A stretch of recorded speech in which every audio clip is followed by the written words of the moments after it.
ఆ రోజు ఇదే పోచారం శ్రీనివాసరెడ్డిని ఓడగొట్టేందుకు మరి రేవంత్ రెడ్డి వచ్చి ప్రచారం చేసిండు. ఆ ఫోన్ ఇవ్వ, ఇది పట్టుకున్నా ఒక్క నిమిషం. ఆ రోజు ఏమేం మాట్లాడిండంటే, ఇగో ఇక్కడనే ఇదే జాగర, ఇగో రేవంత్ రెడ్డి ఏం చెప్పిండో పోచారం శ్రీనివాసరెడ్డి గురించి మీకు నేను వినిపిస్తా.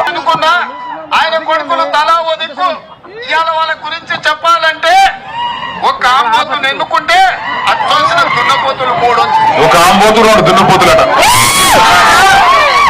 ఊర్లలో మైసమ్మకు దున్నపోతులను నిడిచిపెడతారు. అవి ఎక్కడ పడితే అక్కడ దొంగ సైన్యాల వాడి పాకువాడలో మైసమ్మకి ఇచ్చిన దున్నపోతులాక ఊరు మీద వాడి మేస్తున్నారు. కొంచెమైనా సిగ్గుచేరం ఉందా అని నేను అడుగుతున్నా.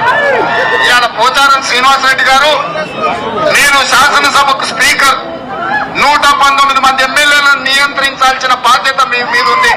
దాన్ని తప్పితే దారిలో పెట్టాల్సిన బాధ్యత మీద ఉంది. 119 సంగతి దేవుడెరుగు. అచ్చోసిన ఆంబోతులాకున్న నీ 2 కొడుకులను నియంత్రించలేవా ఇక్కడ?